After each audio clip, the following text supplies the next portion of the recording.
मुंबई एक ऐसा शहर जो कभी नहीं सोता, लेकिन इसी शहर में एक ऐसी जगह भी है जहां सूरज ढलते ही सन्नाटा छा जाता है। एक ऐसी जगह जहां कभी हजारों लोग काम किया करते थे, लेकिन आज वहां सिर्फ टूटी हुई दीवारें हैं, जंग लगी मशीनें हैं। इस कहानी की शुरुआत होती है 19वीं सदी के आखिर से। उस समय मुंबई को भारत की टेक्सटाइल कैपिटल कहा जाता था।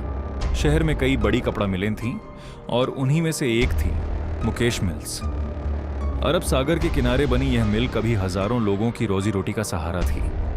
सुबह होते ही मशीनों की आवाज पूरे इलाके में गूंजने लगती थी। हजारों मजदूर दिन रात यहाँ काम करते थे। किसी ने भी नहीं सोचा था कि एक दिन यही जगह भारत की सबसे चर्चित रहस्यमयी जगहों में गिनी जाएगी। फिर आया साल 1982। एक भीषण आग ने पूरी मिल को अपनी चपेट में ले लिया। आग इतनी भयानक थी कि देखते ही देखते मिल का बड़ा हिस्सा जलकर राख हो गया। कई घंटों की मशक्कत के बाद आग पर काबू तो पा लिया गया, लेकिन मुकेश मिल्स कभी दोबारा पहले जैसी नहीं बन सकी। धीरे धीरे काम बंद हो गया। मजदूर चले गए, मशीनें हमेशा के लिए खामोश हो गईं और देखते ही देखते मुकेश मिल्स एक वीरान खंडहर में बदल गई। अगर कहानी यहीं खत्म हो जाती तो शायद आज हम इसके बारे में बात भी नहीं कर रहे होते, लेकिन असली कहानी आग के बाद शुरू हुई। साल बीतते गए, लेकिन आसपास रहने वाले कुछ लोगों ने अजीब घटनाओं का जिक्र करना शुरू किया। कुछ लोगों का कहना था कि रात के समय इस मिल के अंदर से कदमों की आवाजें सुनाई देती हैं। कुछ लोगों ने दावा किया कि उन्हें ऐसा महसूस होता था जैसे कोई उनका पीछा कर रहा हो। कुछ लोगों ने खाली कमरों में परछाइयां देखने की बात कही।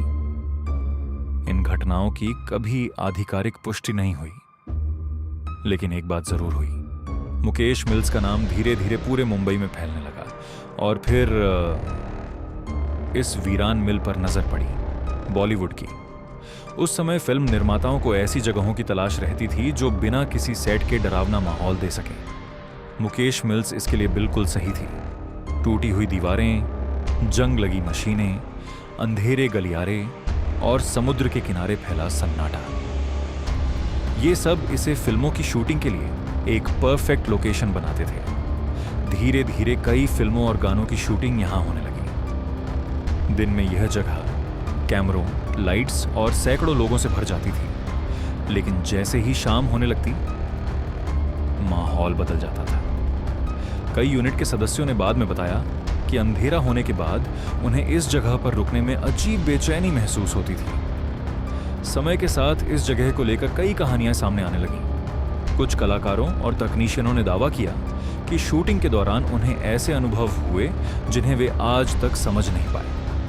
हालांकि इन दावों की कभी आधिकारिक पुष्टि नहीं हुई, लेकिन हर नई कहानी के साथ मुकेश मिल्स का रहस्य और गहराता चला गया। और तभी इस जगह की जांच करने पहुंचे भारत के सबसे चर्चित पैरानॉर्मल इन्वेस्टिगेटर्स में से एक गौरव। साल 2014 है। मुकेश मिल्स का नाम अब सिर्फ मुंबई तक सीमित नहीं था। इस जगह को लेकर इतनी कहानियां फैल चुकी थीं कि लोगों के मन में सिर्फ एक सवाल था, क्या सच में यहां कुछ है? इसी सवाल का जवाब ढूंढने के लिए गौरव तिवारी अपनी टीम के साथ मुकेश मिल्स पहुंचे।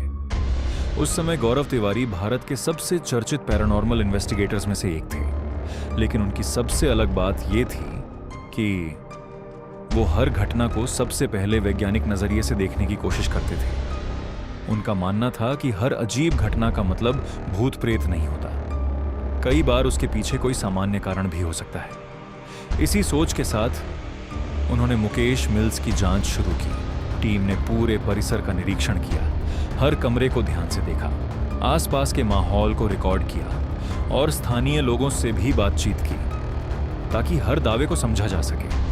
बाद में देखो गए इंटरव्यूज में गौरव ने बताया कि इस जगह का माहौल बाकी जगहों से अलग महसूस होता था। उन्होंने कहा कि टीम के कई सदस्य असहज महसूस कर रहे थे।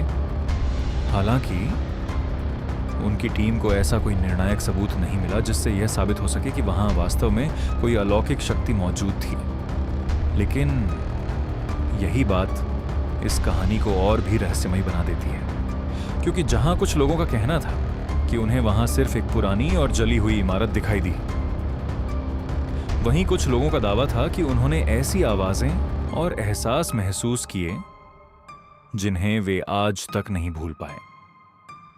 मुकेश मिल्स को लेकर एक और बात अक्सर सुनने को मिलती है कि कई फिल्म यूनिट्स ने शाम ढलने के बाद शूटिंग करने से इनकार कर दिया था।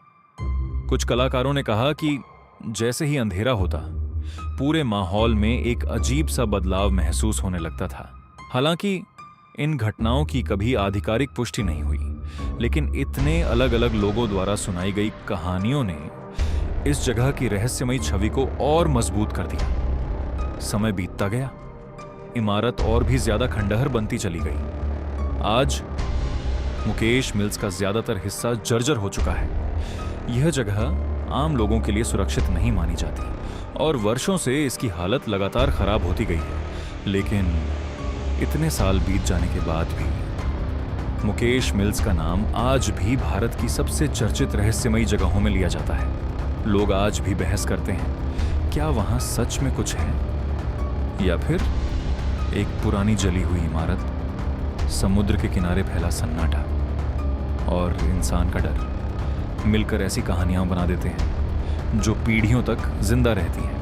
क्योंकि कभी कभी रहस्य किसी भूत में नहीं होता, बल्कि उन सवालों में होता है जिनका जवाब आज तक किसी के पास नहीं है।